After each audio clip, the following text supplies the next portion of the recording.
Ladies and gentlemen, boys and girls, children of all ages, welcome to a very subtle and regular good Saturday afternoon's main event, Season 4, Episode 10. Listen, guys, it's been a slow week. Don't get on our backs today, because today we're going to go ahead and refrain from I digresses. We're going to go ahead and refrain from any other tone that we would go ahead and usually use on the show. But it will be a good show. Trust me on that. But listen. If you don't know who I am, and you can't go ahead and read above the ticker at the bottom, I suggest you go back to school, go to the library, pick up the biggest dictionary you can possibly find, and look me up under the word phenomenal. Yes, ladies and gentlemen, it is the phenomenal one. All in here, wife beater on me, looking like I'm the youngest DMX fan out here. I got the Jesus piece. And listen, the best thing about it? I got an afro. Guys, but here's the great thing about it. I'm not the only person who has an afro on this show. You know who else does? It's my co-host. Limousine riding, jet flying, piss stealing, wheeling, dealing, son of a gun who's not having a hard time holding his alligators down, but certainly them gray hairs. Listen, it's no shade. It's all love, man. But ladies and gentlemen, give me 2 claps and a peeps. Nate. Woo! Ah, yes. Gray-haired, deep-voiced Dynamo. Here at another week, once again. And those gray hairs usually means experience and knowledge. So we pass that along. Yes, sir.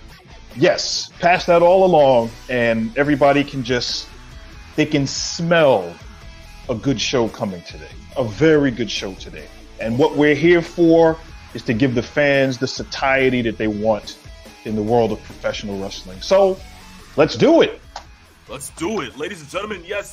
Thank you for joining us today for Saturday afternoon's main event. Something? Here's the thing. Guys, we're going to go ahead and get started with something. But before we do that,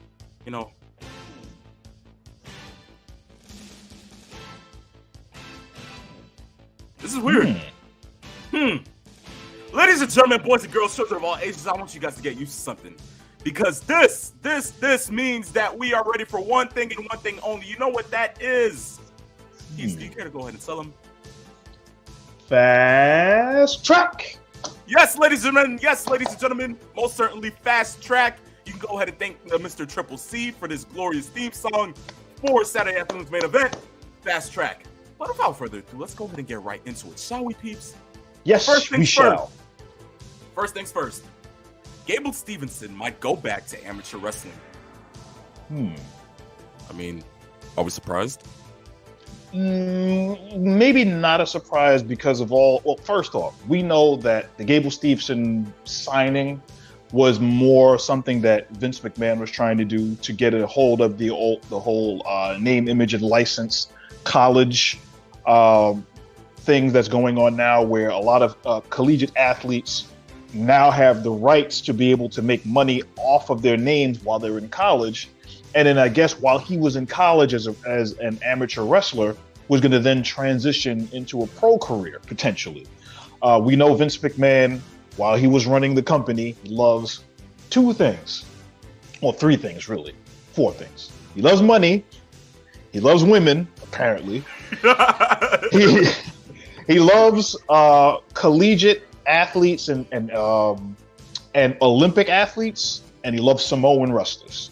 So any combination of that fits in well with what he was trying to get going forward. Gable Stevenson fits that bill as far as an athlete, amateur wrestler, because we all know the stories of Vince on the plane with Kurt Angle having shoot fights in the aisle and all those kinds of things to try to take people down, because Vince was like that. Vince isn't running the company in that aspect anymore. Triple H is, and I don't know if Triple H really found something that he could use with Stevenson. So what he's going to do now is, I guess for now, get yourself back in, continue your college career, and I guess if we have room for you when you're done, maybe we can use you. But for right now, they don't need him. And I think that's what he's looking at right now, which makes perfect sense for him going forward right now. Most definitely, most definitely. So, to Gable Stevenson, listen, whatever fits you, man. We'll still support you. Yes. So, from there, we go ahead and go into the next topic. Ladies and gentlemen, if you're not familiar with Jefferson Airplane, or should I say Starship, you know, the guys that went ahead and made the theme song, or the song We Built This City, Somebody to Love. Ladies and gentlemen, let me just go ahead and let you guys know on something. For some reason, during commercial break on SmackDown last night, the song White Rabbit by Jefferson Airplane was playing along with Black and Red Lighting. Now, to some fans in that arena, they somehow suspensed to the fact that they thought this meant one and one person only. Peeps, what are the what's that name? Gilbert? No. Nah. No. Barry Horowitz. That's right. No. Hardcore Holly. Jose Luis Rivera. No. Tito Santana. That's what. Yes. No. Still not that. Dang it. Well, ladies and gentlemen, White Rabbit was playing, and people thought that this meant the coming of one person by the name of Wyndham Rotundum. Yes. Boy, did we go down a rabbit hole of jobbers over that span of that skit. Talk about it. I mean, whoa. Yeah. We went from Hardcore Harley to Barry Horowitz. Of all people, Peeps, that's the first name that came to your mind. Yeah. No, Ivan McDonald was the first person that came to mind. Another great jobber. No. Peeps, you're on the money with it today, man. But, ladies and gentlemen, if it's not Bray Wyatt, the subtle truth is that we've known one person that's actually used this theme, during the Indies, and his name is Karrion Kross. Could this mean White Rabbit Karrion Kross can go ahead and be making a return into WWE itself? Maybe. Wow. Maybe if, Hunter wants to go that route, I wouldn't mind it. I actually like the song, to be honest. Yes. But it's just like, WWE's using, it's actually buying copyrights? What? They're actually going to spend money on enhancing talent? I can't believe it. Huh. No more of the CFOs type stuff. No more Jim Johnston bringing him back to make music. No. It actually makes sense for certain wrestlers to have a certain copyrighted theme, and the company, which is literally bathing, swimming, intoxicating, potentially snorting billions of dollars. I think they could probably potentially. I'm not sure about that. But based on the money that's out there that the WWE brings in, to be able to go ahead and get some licensed music for a particular talent to enhance their character, their appearance, and their aura going forward, it makes perfect sense. If they're going to do it here and do it in light areas, not everybody, because you don't want to spend all of your money and potential profits on licensed music that you didn't create. That's what the WWE has for their own themes, and they have their own music for their wrestlers. If they use White Rabbit, makes perfect sense. Now, the only thing that's missing is a tick-tock with that. Then again, maybe we'll see Karrion Kross do a TikTok video playing White Rabbit in the background. Now that's synergy for you. Isn't it?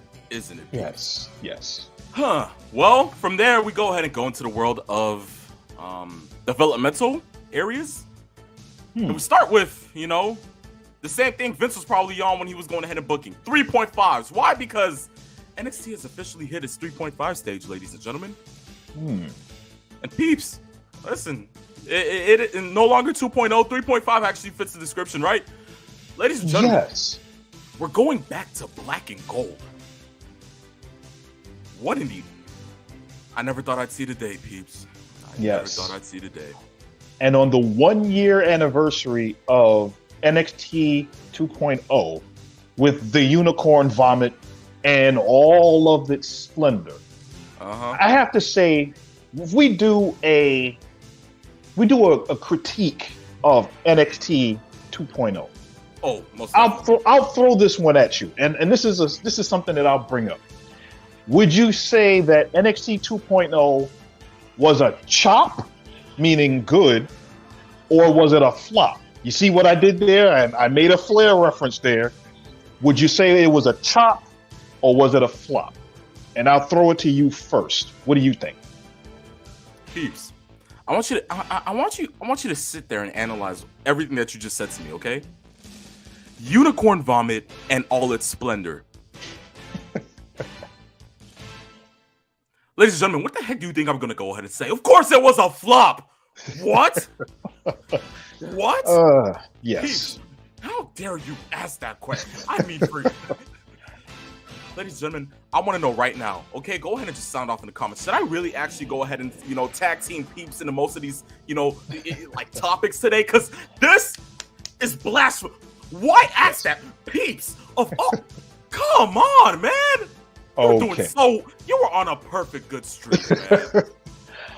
I'm going to do it in this sense, in a devil's advocate sort of way. Now, obviously, we both love Black and Gold. As far as I'm concerned, Black and Gold was the best iteration of NXT from its days of FCW and then its developmental and how it morphed from that into what it became. What I liked was at the end of the show, you got that voiceover by Shawn Michaels talking about NXT from where it started to where it is, where it began, and where it is evolving. And then it morphed from 2.0, and it is using the 2.0 logo, but it got rid of all of the extra colors and everything else and made it into the black and gold coloring that most people are well aware of, that they know and love. And I think this is what NXT is becoming, has now morphed from a developmental aspect to a third brand. So I think what Triple H is doing eventually, if he isn't already there in that mindset, is to consolidate what NXT was with NXT UK and turning that into NXT Europe, and then also having the NXT brand as a brand on par with parity to SmackDown and Raw, without it looking like the junior brand where, oh, those kids that are there, they do something until they're ready to come up to the main roster. I think NXT is slowly but surely starting to become still developing talent for the main roster, but actually being a main roster in and of itself. And I think that's what this iteration of NXT is. So in that sense, if it was going to prime them for what we think they're going to do now, I can't believe I'm saying this, but I actually think without all of the other garbage that was NXT 2.0, the in-ring work was a chop. And I'm glad that it has evolved from where it is now. Oh yeah, most definitely. Most definitely. From there, we go ahead and get into the world of AEW. Ladies and gentlemen, suspensions lifted somewhat. Now, if you haven't heard, Brandon Cutler is no longer suspended when he should have stayed suspended. Ladies and gentlemen, what does he even do? Listen, peeps, you can do a better job of spraying in the air than Brandon Cutler. What yes. in the blue?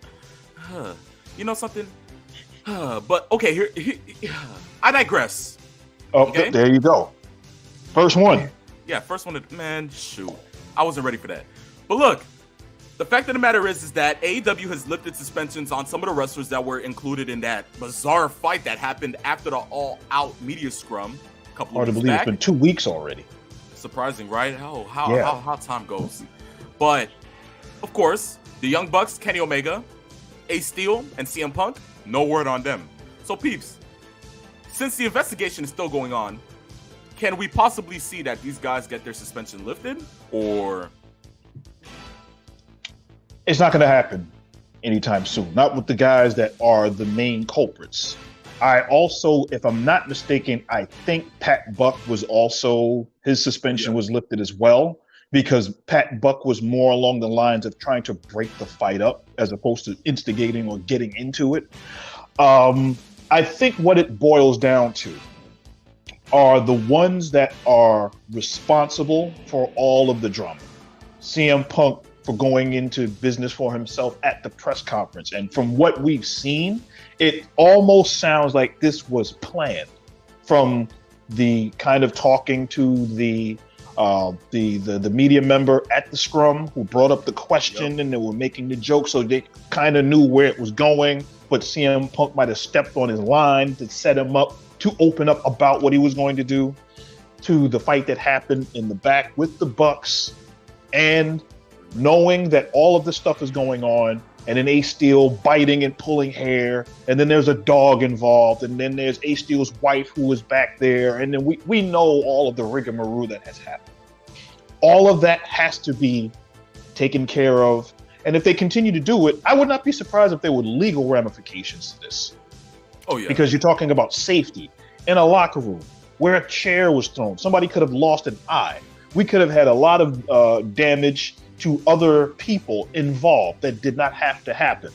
And we said before, executive vice presidents, although they're talent, they're supposed to be representing the company, and they're not supposed to be engaging in fisticuffs or anything else that is not on the dime of AEW in an in-ring capacity.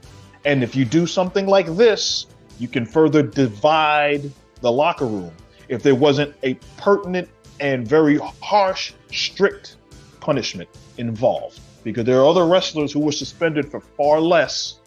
This had to come down to the way it was. And those that are involved need to continue to stay away from the situation and make sure that everything is cleared up.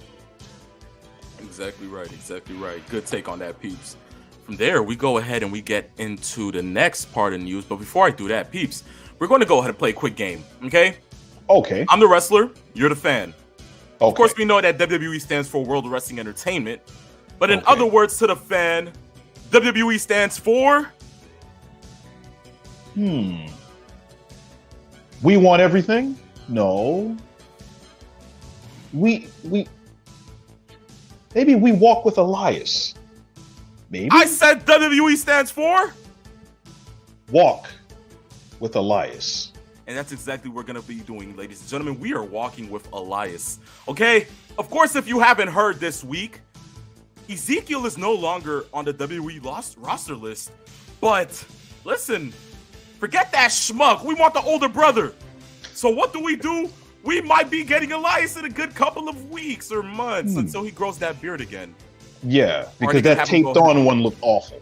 Oh, God. It looked like he shaved the yak's butt and taped it right to his face. So I don't know. Maybe that's what they were going for. Maybe that's what they actually were going for. But no, okay? We're good on that. We're good on that. We're getting Elias back, hopefully. And peeps, what do you see for Elias when he comes back? Well, it depends on how serious they take the character, because we know Vince created the Elias character to basically be a mascot for WWE and a take on its initials. With Triple H behind it, I don't know what they would try to do. Would they try to put him back into a feud with Kevin Owens, based on the fact that Kevin Owens right now is in probably one of the best feuds he's had in quite some time as far as getting himself over and in the potential championship run? How do they portray Elias as a wrestler seriously? Or is he going to be along the lines of the Maximum Male Models and is just kind of a joke to the side, and then we'll toy with him and put him in certain periphery storylines while kind of showcasing what he can do in the ring? Because he is actually really good in ring. Oh, yeah. It's just a matter of the gimmick was absolutely terrible. I hated the gimmick from jump. I didn't care for it. He looked like a washed up hillbilly with a guitar, and the only thing he was missing was some Jack Daniels and people crying. I don't know. Well, peeps, in other words, let's just hope he doesn't job. I guess that's just goal number one. Yes. Yeah. Look at Hot Rod chiming in. Still speaking on the AEW thing. Bottom line, they need to be fired. I think you need to be fired, Mr. Hot Rod 316. Let's put it that way. I'm just playing, man. I'm just playing. Please don't all love, man. Yes. But he's coming for you. He's gonna come for you. Potential wrestling match in the future. Yes. I'm easily going over. That's just what it is. I understand. But ladies and gentlemen, boys and girls, children of all ages, that is the end for Fast Track. You already know. You want to go ahead and catch up on the latest news with us? Just go ahead. Follow us right there. down below, peeps, you can point to it. Yes, right there on Instagram at Saturday Afternoons _main event or on Twitter at Saturday Main. And that is the end of Fast Track. Once again, I'm kind of actually feeling this new theme song. I'm not gonna lie to you. Yes. See, the 80s always ruled as far as I'm concerned. Oh, yes, there you go. Definitely. Shout out to Mr. Triple C. Shout out to Mr. Triple C. Okay, so from there, we're gonna go ahead and get into the first topic of the show. And here's how we're gonna go ahead and start it off. All right, peeps, I want you to go ahead and look at something. And the fact of the matter is this: to think that we got this match a good couple of, I think, it's close to almost being a year, maybe down the line, who knows? But peeps, you and I both remember this moment, where these guys had a solid, amazing, good match. Yes. And then we found out that Regal was back and he had it made up. Here's how this goes. To think that in 4 days, these two men are going to battle it out for the quote-unquote most prestigious title in combat sports, as it hasn't been looked like that for the past couple of months. We're really going to be getting these guys to battle that out. I mean, Mox versus Danielson. Yes. Two faces going head-to-head to decide who will be the head and face of All Elite Wrestling. Peeps, how did we get here? It's crazy, because at this point in time, it was like Mox was coming back from, fighting demons, which he, won that fight. Congratulations to him. And we had Danielson, who literally came off, a good title feud against Kenny Omega, which I still feel bad that the fact that we got Grand Slam last year and their match was the first match of the night and it ended in a no contest. It sucks, but these guys have history. These guys can go ahead and really tell a story on Wednesday. And I think that it's going to be in a packed house in New York City, Queens to be precise. This is amazing. I mean, I can't write it. I can't write it well enough. But for me, I can't sit there and not tell you that I want Danielson to win. I really do want the man to go ahead and get that run. I want him to go ahead and be the face of this company. I said it from the moment he came. I said it from the moment that he had that match with Omega. I said this man certifies what it means to be a champion. Put the belt on him. What are your thoughts about everything that's transpired in the past couple of months leading up to this and going into Wednesday? Who do you see coming out on top? I think the drama that was the AEW World Championship from CM Punk winning the belt all the way back from Punk winning the belt from Page to him breaking his foot the next day to then having to relinquish the championship to Moxley eventually being the interim AEW World Champion at Forbidden Door, to where we are now with Punk winning the belt after losing the belt and then getting stripped of the belt. And in that entire issue, all of the things that have happened, one of the AEW originals, Jon Moxley, has now pushed his way to the forefront as literally the face of the franchise, as far as the soul of the franchise, the heart, the guts of the franchise of AEW. And he has basically, I'm going to make this weird analogy, but you might understand it. He has become the WCW Sting of AEW. And the fact that he's basically, in the short span of a couple of months, have become the face and the soul and the identity of what AEW is and wants to portray to the fans. Basically, to paraphrase a quote from The Dark Knight, Jon Moxley isn't, and Jon Moxley and Bryan Danielson is not the match that the company wants, It's the match that the company deserves. And I think that what we're looking at is, although they are both faces, and you could make an argument that they both can be tweeners when they want, the fact remains that in the span of a year, Brian Danielson you could probably make an argument that he's probably had 4 or 5 of some of the best matches AEW has had in the time span he's been there. Moxley has shown from his first reign as AEW World Champion to his second reign and that interim spot, and then unifying it and winning it from Punk, losing it again. He's shown what the fans want, which is a face that you can believe in and a face that has the heart and soul that, really be honest, does not look like he's going to go anywhere. And I have never heard in the 3 years that Moxley's been in the company any backstage heat with anyone. We've heard arguments from other wrestlers. You've heard these kinds of things. Oh, well, he didn't like the storyline. He didn't like this progress. He didn't like the way he was booked, the way he didn't get on camera. I haven't heard any of that and Moxley's name attached to any of that drama. Exactly. What we're seeing today is someone who basically went out and grabbed the brass ring, put it on his hand, and then told everybody, I am going to run with this.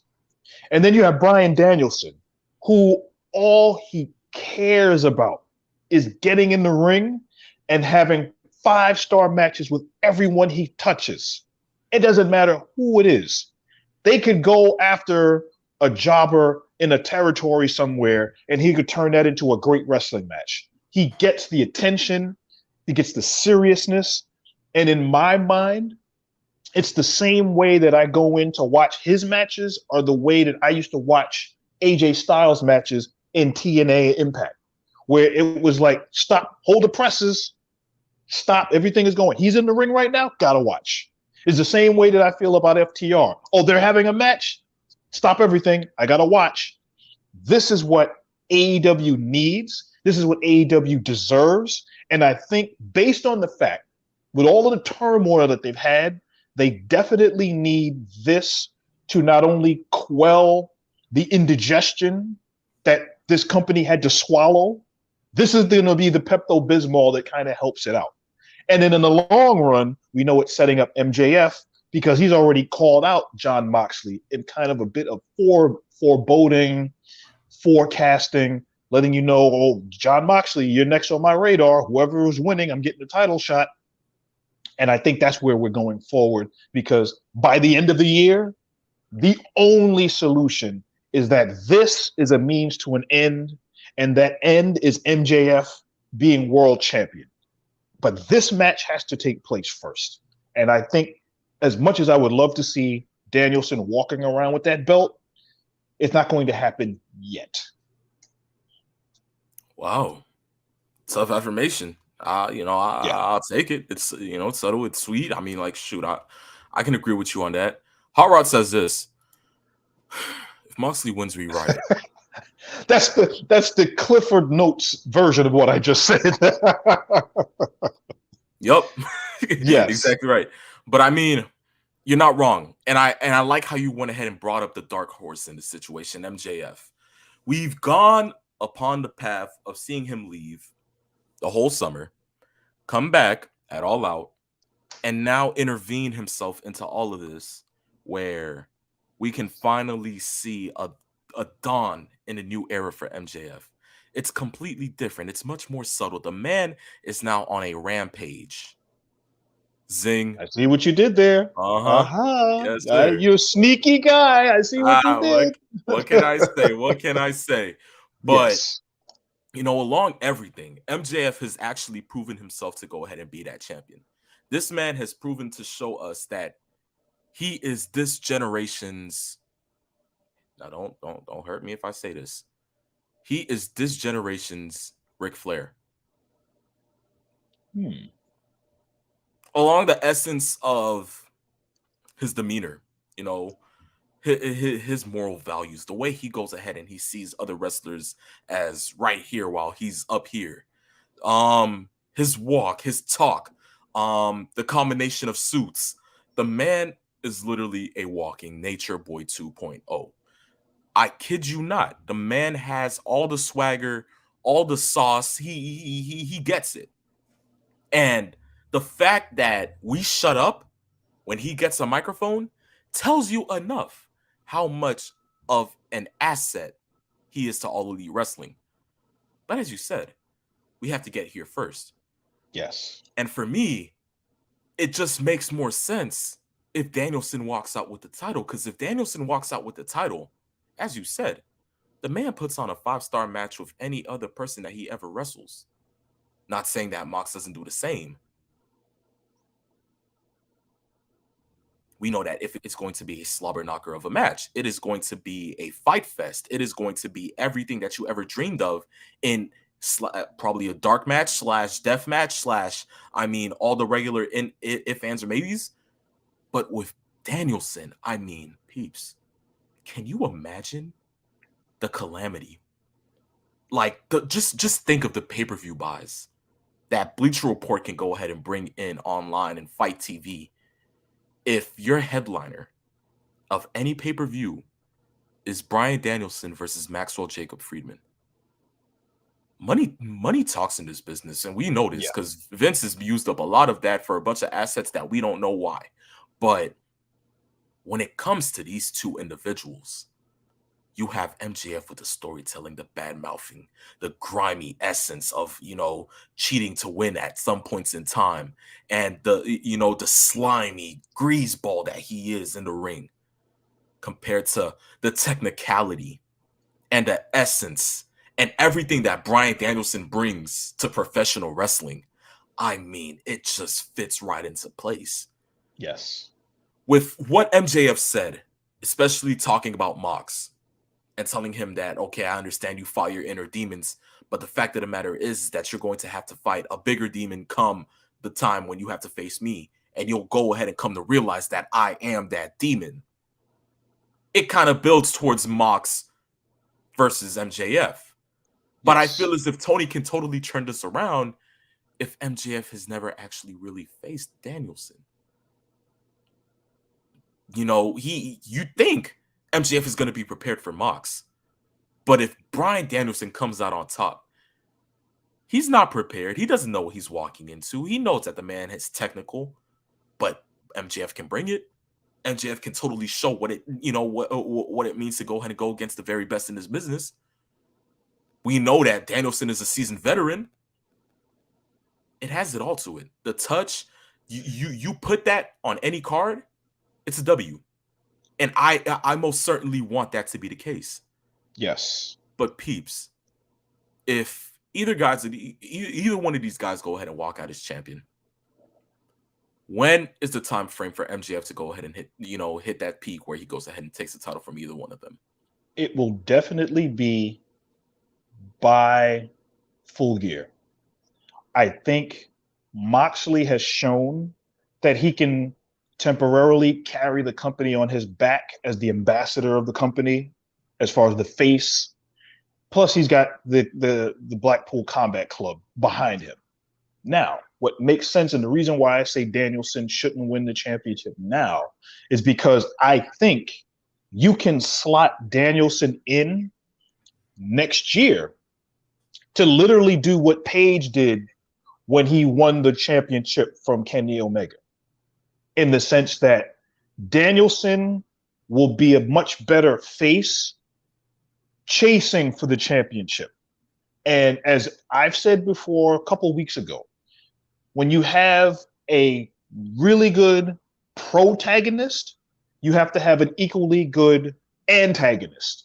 And they lock together and they have a war, and then the fans will decide through their imaginations and what happens in ring and storyline wise, how everything is set up and how it's booked. They will determine how great it is. And knowing that the energy from Danielson can show you, as far as what he's done as a face in the past, he can definitely get the fans on his side. Even when he was a heel, he got the fans on his side. So that should tell you something. And I think it makes much more sense if MJF is already the champ. If they're going to put the belt on Danielson, that he goes after MJF. in response to Moxley winning, say he wins the belt and then he loses it to MJF, then he can actually say, well, you know what? I'm not just doing this for the Combat Club. I'm doing this for me. I'm doing it for the fans who are sick and tired of your smarmy, yuppie attitudes, and et cetera, et cetera, et cetera. And of course, we all know MJF is going to use this as a stepping stone for his recruiting war of 2024. Vote MJF on the ticket. That's what he's going to continue to do. And I think going forward, if you're going to make that your main storyline push, throw obstacles in front of everybody. MJF doesn't have well, he has a faction that's on retainer in the firm that we saw Stokely Carmichael do and show up on at the pay-per-view and then reiterate on Dynamite what his plans are. And that entire group of people you can use to set up as obstacles in front of Danielson, if that is indeed what they plan on doing. Yeah, I can agree with you on that. So I should say Stokely Hathaway. I keep saying that. Yeah, you said Carmichael. Yeah, my brain. Don't worry. That's why I kind of you know too much disinfectant. I think it's just got to your head. It's yes. Okay. It happens, man. It happens. Yeah. So I guess I can go ahead and lock you in as, you know, saying that Danielson's gonna go ahead and, you know, take the L here, and yes, you know, we'll potentially see Mox go ahead and win at Full Gear. Well, MJF. See, I think the lifestyle went ahead and, you know, come to me through virtually. It happens. He inhaled the fumes. Yes, Taekwon, you're not even wrong, man. You're not even wrong. Oh my God. You see, I love you guys. You guys are amazing. Yes. The fact that they go ahead and easily can just sound off like this just makes it funny. Yes. Yeah, he inhaled the fumes, all right. He inhaled the fumes. I did. But, ladies and gentlemen, from there, this marks the end of the first half of Saturday afternoon's main event. The minute we come back, we will go ahead and get into Peeps' favorite part, the questions, and then our last topic, Logan Paul versus Roman Reigns in Saudi Arabia. So stay tuned. We're going to have some opinions about that. Oh, we're going to have many I digresses. That's what we're going to have. So stay tuned. Oh, yeah. And I've got the pen ready. That tells you enough. Ladies and gentlemen, stay tuned. Do not go anywhere.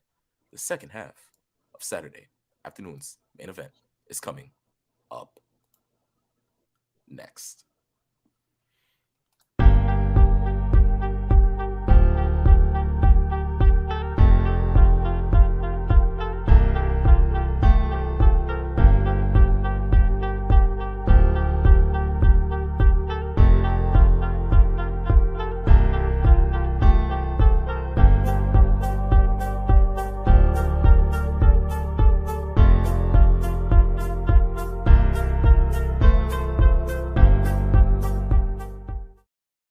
Ladies and gentlemen, boys and girls, children of all ages, welcome back.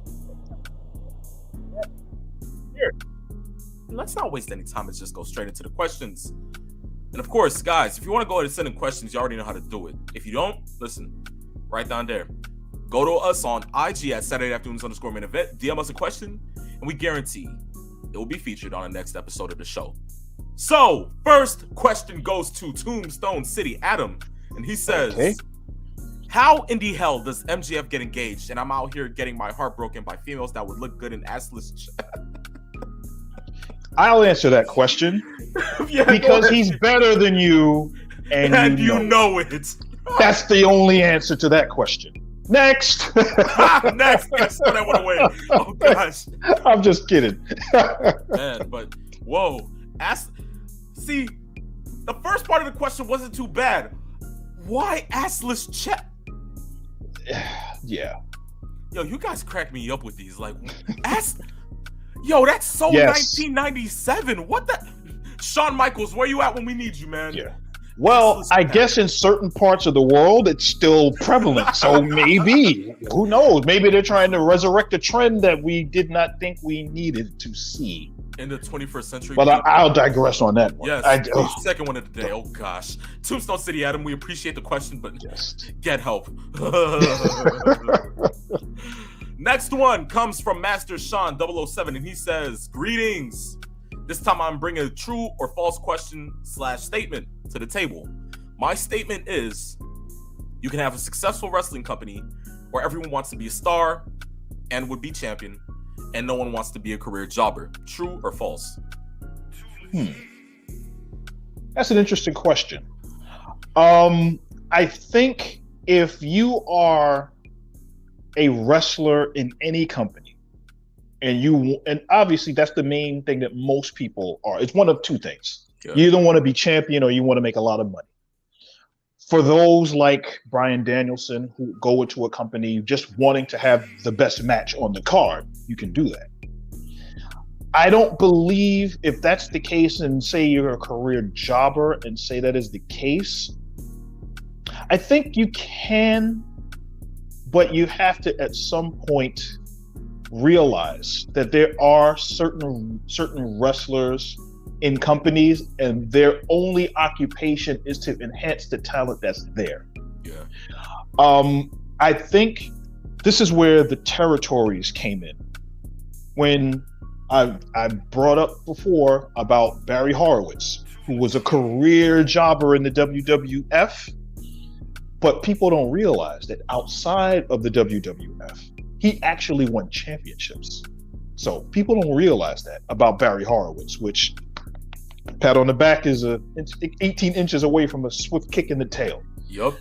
I don't think you can run a company and have a bunch of wrestlers there and not have anybody that aren't jobbers per se. What we're seeing now are wrestlers that are named wrestlers that are jobbers. We're in an evolutionary part of the business where jobbers have their own in-ring music. They have their own entrances, which you would never have heard in the 80s and the 90s. Oh, this is a jobber. He's got his own music? How did that happen? He's got his music just to lose. So, to answer the question, no one wants to be a career jobber, but you can have a professional wrestling, a great career in a successful company. You have to have jobbers in a company for the company to work. So if that's a true or false question, I think that's true to some degree. Most definitely. I think I'd have to go ahead and say, false on this one. Okay. I mean, of course, the statement, itself writes it writes itself. You can have a successful wrestling company where everyone wants to be a star and world champion, and no one wants to be a career jobber. As you said, many people look at James Ellsworth, Gilbert, Dolph Ziggler at some point in time. Yes. Those names go ahead and come in easily, and you can go ahead and sit there and say, "Oh wow, it makes total sense." What you said, peeps. To go ahead and have a good wrestling company, you have to go ahead and build stars. Yes. Many of the people from the likes of Braun Strowman, Goldberg, Bray Wyatt at some point in time. Arn Anderson started as a jobber before he was noticed by Georgia Championship Wrestling in a bunch of tag matches. He was teaming up with Barry Darsow, who went on to be Crusher Khrushchev and went on to become Smash from Demolition. He started somewhere. At some point, those career jobbers, so to speak, let's say he was a career jobber, but to say somebody was a jobber or an enhancement talent initially can be discovered and become a future world champion. But to be able to say that a wrestler going into a company isn't going to be, he wants to be a world champion but can never be because he has to be a jobber, that's crazy. But it's something that the wrestling public today has to think about. There are options in other companies, but there is no way somebody is going to be a jobber today and expect to be a world champion in a company. Exactly. Probably down the line, maybe down the line, but not initially. Yeah, of course, not initially. That's just what the case is. I mean, we almost got close to having James Ellsworth become world champion, and the man was complete jobber. We remember how we met Ellsworth. Yes. Good times. Yes. Ah, man. But, ladies and gentlemen, that's the end of the questions for Saturday afternoon's main event. Surprisingly, listen, we still enjoy those. That was a great question too. Yeah, it really was. Has our minds thinking. I guess it's just to go ahead and have us slow down for next topic itself. But guys, as we always say, you want to go ahead and send in more questions, just send it to us on IG at Saturday afternoons _main event. Guarantee we'll be on the next episode of the show. So from there, we go into the last topic of today. And as I said, Logan versus Roman at Saudi Arabia. Sweet Saudi money 4.0. There you go. We went from 3.5 to 4.0 in one day. Ladies and gentlemen, give us a pat on the back. It's better than a kick in the rear. Come on, guys. Oh man, yes, certainly I will most definitely take that. Taekwon once again. Logan Arquette. Wow. Yo. I don't think you'll ever see something like that. Look at that. Dry throat, trying not to choke up on the spittle that comes out when you hear that Arquette name again. Yeah. You can't kill the man. You know that, peeps? Yes, I know. And then you hear Logan 2 belts. Well, let's get into the topic and see if we're along the lines of that. Okay, let's go ahead and get into that. So, if we know that Logan Paul signed a multi-year deal with WWE. Yes, Logan Paul, the social media megastar, as to what what's his name, Corey Graves would go ahead and say, or give him as a moniker. Or if you're more in tune with social media, you would know that this is the same man that walked into the Suicide Force of Japan and filmed a dead body. Yes. We can't let go of that, man. I really can't. But no, the fact of the matter is this. Okay. In-ring ability always needs work. But as of right now, it's flawless. I can't really, hate on him, man. He's a pretty solid, good performer. I know you can go ahead and say, a claim to that too, peeps, because, from what we've seen from him at WrestleMania and at SummerSlam, we know he somehow has a calling for this. Of course, it's not like his brother who, just tended to go ahead and become like, a boxing star and now has to go ahead and face Anderson Silva, for God's sake. Yes. I digress. Let's not go ahead and talk about Jake Paul. Yes, please let's not talk about Jake Paul. But no, Logan Paul, I like the man. I respect him because he respects the business. The dude is really performing at a maximum compatibility with most other wrestlers that you would not expect from him. I thought you were going to say he's performing like a maximum male model. I was just about Lord to get God, up and please. walk. Peeps. Once I heard maximum, I'm like, where's he going with this one? Peeps. Yeah. Speaking of the maximum male models, I don't know. But since the beginning of my second year of college, it's just like life hit me just like Braun Strowman hit them last night. But let's tough stuff. But no, Logan is actually a real true down to earth performer. You see, even Taekwon agrees he's better than Dominic Mysterio. No one should ever be better than Dominic Mysterio. Wow. Good point. That says a lot. Really good point. That says a lot. Yeah. But listen, the fact of the matter is this. Last night on SmackDown, we got to hear Logan Paul on SmackDown calling out. I don't think you understand. Calling out, okay? It just doesn't, it can't sit right. In what world, peeps? I don't think this doesn't exist in any dimension. You will not find this in any other dimension. We are living in the multiverse of madness. Yes. That's literally what we're seeing right now. When celebrities in 2022 are on par, both promo-wise and in-ring-wise, as the talent that they're supposed to be facing. We had Bad Bunny. We now have Logan Paul. Who next? I shudder to think. Chris Cyborg? Oh, boy. I'm going to let that one go right now. Get the Lysol. Yeah. Get the Lysol. Yeah. Okay. There we go. Yes, that works. Yes. Okay, so, ladies and gentlemen, he calls out Roman Reigns because he seemingly wants a shot at the title. See, this is what happens when you go ahead and you keep the title on one man for way too long. You now have celebrities calling the man out. Yes. What? For God's sakes. Somebody get something on a women's side. I want to see something on a... Yo, these fans, these listeners, I can't with you. Peeps. Okay. They're back at it again. Taekwon, Bianca versus Cardi B at Mania, book it, Hunter. The minute I say that, this is what comes up. Oh my gosh, you guys are up to par. I And you kid want to know something? I would not be surprised if this happened at some point within the next 8 months. you. Don't be surprised. You you put that energy in the universe will respond. And if it happens, even if you're joking and it happens, don't complain. But yeah, I get the facetiousness of the comments. I understand why they're doing this because we used to criticize for years and years and years, especially going back to the WCW days where Eric Bischoff would bring celebrities in. Now, the difference with that is that Eric Bischoff would bring celebrities in and they would headline the pay-per-view, top of the card.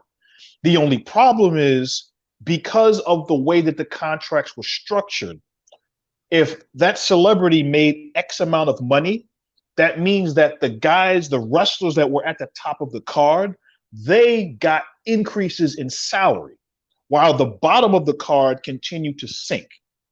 That's not what's happening here because it's a completely different animal with the way that the contracts and everything are. We have now talent that are showing a respect to the craft. It's no longer Jay Leno getting in there and saying, "Oh, I'm better than you guys," and I'm just gonna, No, it's not that. Bad Bunny, who grew up a fan and showed off at WrestleMania. We have Logan Paul, who showed up in 2 matches and showed he is talented. You may not like him personally, you may hate his guts, but his talent in the ring from the 2 matches we've seen with him, he has a lot of promise. He has an it factor. He's got the physique. He's got the look that the wrestling business craves in trying to book a star. And as you notice, yesterday on SmackDown, he also has the command of the mic with the fans who gave him the what treatment. And he played along with the fans as a kind of a tweener and shut the fans up. And then kind of went toe to toe with Paul Heyman and looked good doing it. That's very tough to do when you've only had 2 matches and limited on-screen time to develop any kind of character or any rapport with the fans, with the business, and with the wrestlers and talent that are there. He looked good. That being said, I think that based on the fact that, as you stated, way too long of a pause between Roman Reigns and a championship defense or of a feud, knowing that they still have the Crown Jewel show, this kind of match slots in with the way that they want to book kind of as a filler match they can build around. And then you go into Extreme Rules, which is the next pay-per-view. And then after Extreme Rules, you got the Survivor Series in November. So you're going with all of those big time spots to build, whether it's going to be Karrion Kross, whether it's going to be Drew McIntyre, where you're going to have a lot of these guys that are feuding for the championship. They're going to hold off until Roman gets to WrestleMania or maybe before. And I think both of us have been on that same mindset that this is Cody's championship to win at some point. I think that's the thinking going ahead before The Rock and where they go with that. So I'll ask you, what do you think going forward with this? Where does Logan Paul fit in the scheme of what the WWE is trying to do, pushing him forward in this feud? How does it go? Where does it go? What do you think the fans are going to side on? Let me tell you something, peeps. I've been through a lot when it comes to celebrities versus actual, WWE stars. If you recall, okay, because I was about 3 years old when this happened. Do you remember John Cena versus Kevin Federline?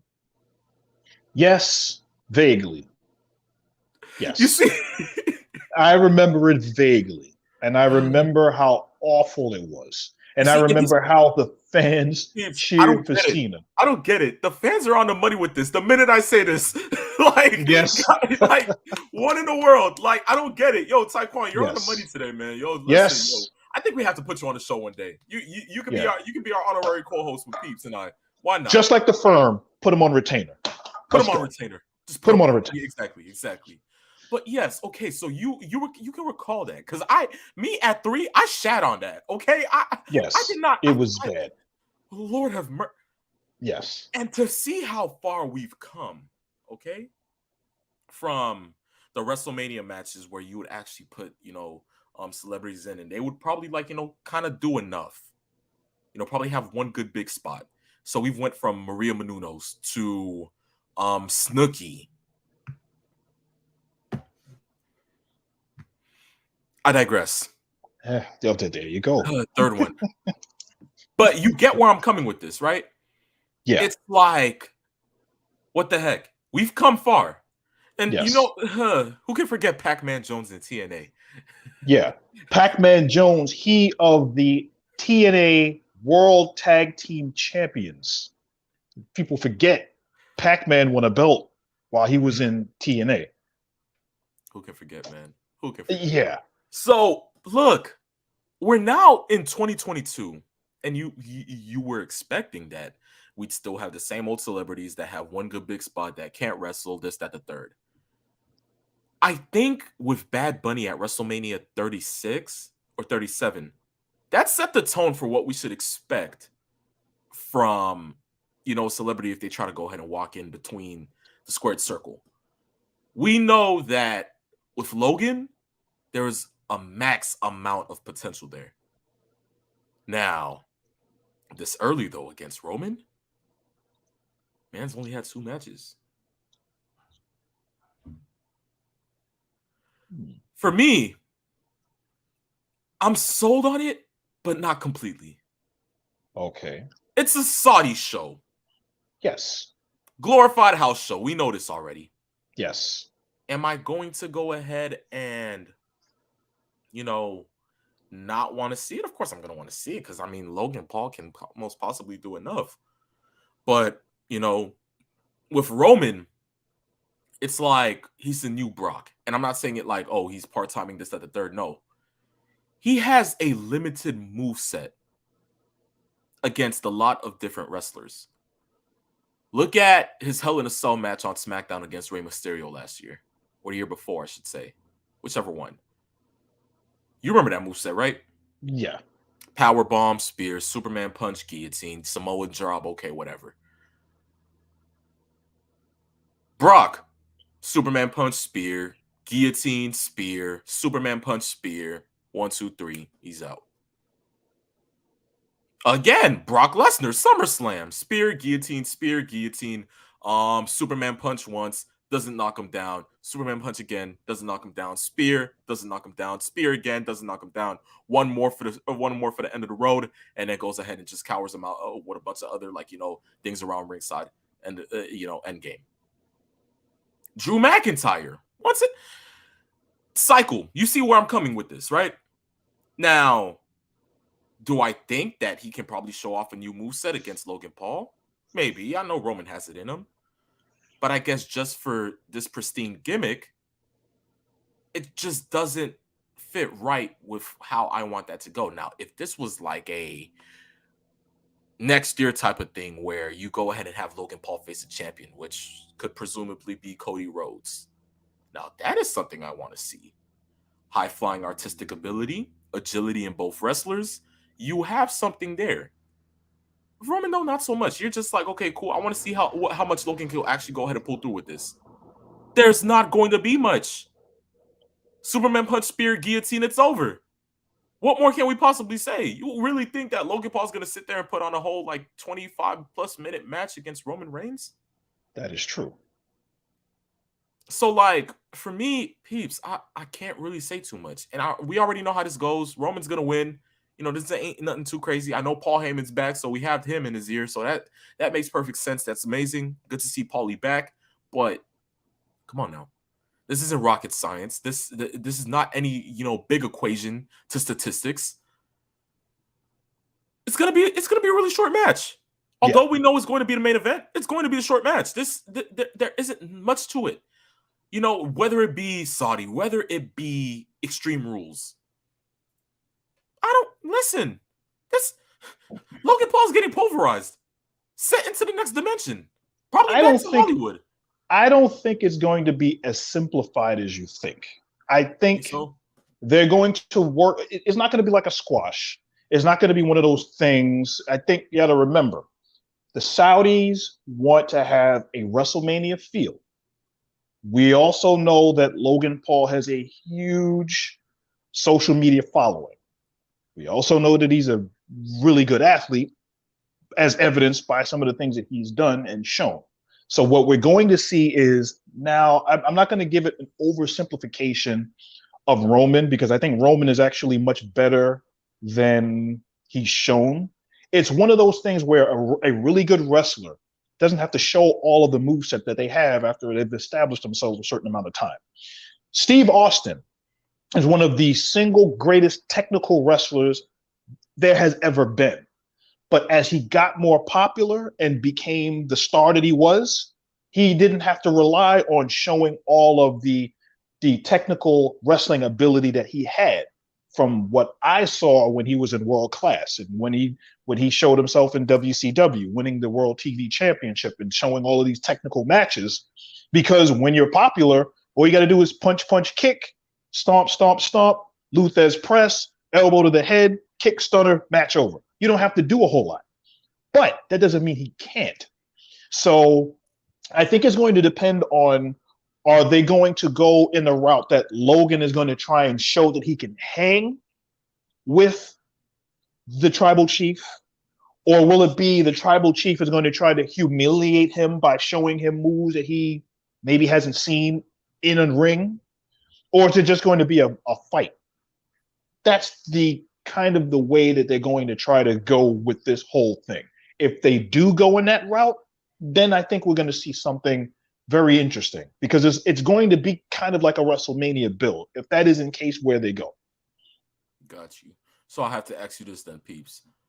After Logan Paul, who's the next presumable, attraction to go ahead and face Roman? Because I know if he goes either with Extreme Rules or he goes with Crown Jewel.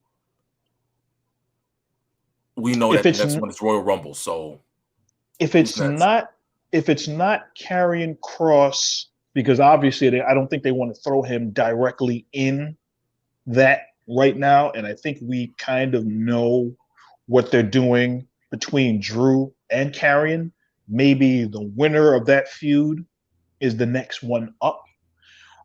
So maybe that's where they're headed, I think, going in that direction. But they have options. They have a lot of options. I think that personally, the next one that kind of works is KO.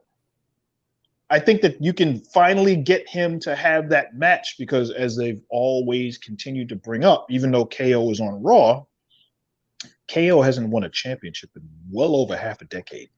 And I think that's just an absolute crime.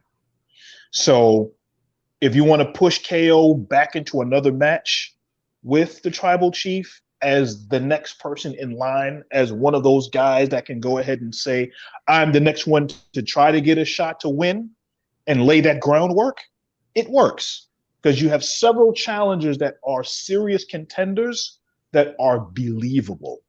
And that's really what you need to have when you have a champion that does not wrestle on camera, on television that often. When he does wrestle, the people that he's going to wrestle have to show that there's a possibility that he could actually win that championship. Fair note. So here's where I'm going to go ahead and leave this. Last little final prediction. Peeps, okay. How long is this match going to take? I think this match will probably end up being about 20 minutes. I don't think it needs to be really, really long. But then again, the Jake Paul, the Logan Paul match at WrestleMania with The Miz was much longer than most people thought it was going to be. Also, I think that match was almost that match was almost 20 minutes. So, and we're talking about him doing maybe a frog splash off the top rope, something along those lines, where something gets destroyed. He's shown a penchant for wanting to go ahead and do high risk things. Why not? I can see tables and a chair, fighting in the crowd, fighting up the aisle. Yeah, I can see a match where it's just utter chaos, but then the tribal chief coming out on top in a believable way. Got you. Ah, Taekwon, Lord of mercy. Peeps, how do you go ahead and explain this? Logan versus Roman. Gonna be Okada versus Omega. How can you? Taekwon, oh man, Dave Meltzer is gonna have this as like a 9-star match. I can see that happening right now. Logan and Roman, yes, match of the year. I know in some alternate realm, Jim Cornette is just salivating. Oh, yeah. Lord. And then you have Hot Rod who goes ahead and says this. Yeah.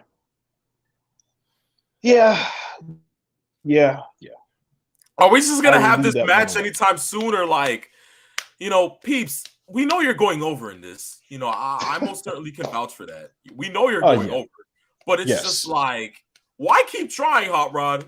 You're not getting the match. You're not worthy. Afro power. Exactly, man. Exactly. Yes. I don't get Afro it. power. Like, yeah. Oh man, and then you have 20 minutes. That's too long.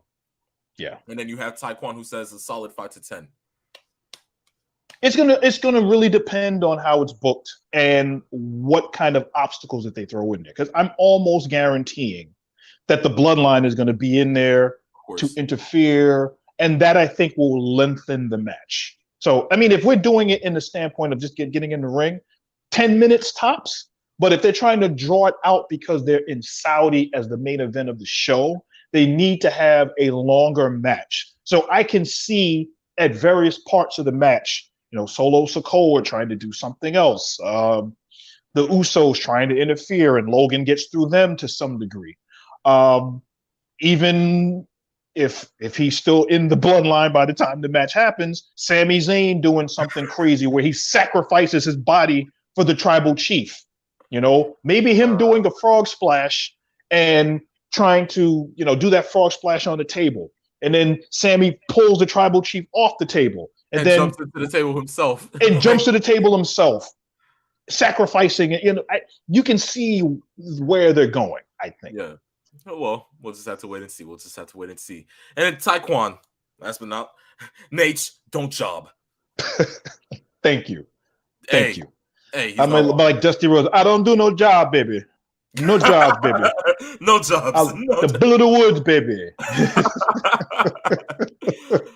Oh man. Oh man. Yeah. Well, ladies and gentlemen, boys and girls, children of all ages, that, ladies and gentlemen, marks the end to season 4, episode 10 of Saturday afternoon's main event. Wow. Oh, huh? Too sweet, sour sweet, gone. I don't know. But listen, the fact of the matter is that this was a really good show. I really enjoyed it. Peeps, listen, really slow week. Made it work. It works because we got really great fans that want to hear their opinions, hear our opinions, and interact with us, and we interact with them. And we thank you for spending your Saturday afternoons with us, because without you guys, we don't exist. So thank you. Give yourselves a round of applause, most certainly. Mr. Peeps Snakes, ladies and gentlemen. But guys, thank you for going ahead and tuning in once more. We hope to go ahead and see you next week for episode 11. Yes. Guys, if everything else, you guys want to interact with us, you know how to. You guys want to send in questions, you know how to. Peeps, yes sir, just point down to it. I won't even have to read it because you guys already know what I'm alluding to. But guys, trust me, thank you for your countless support and appreciation for us, because just like Peeps said, without you guys, pretty much nothing. Yes. So most definitely, thank you. But on this most definite episode of Saturday afternoon's main event, I, the phenomenal one, and I, the Peeps Nate, where we came, we saw, and in the words of the great Paul Heyman, we conquered. We conquered, ladies and gentlemen. Thank you. See you next week for episode 11. It is the phenomenal one, Ride by the Peeps Nate, signing off. Peace, love, farewell.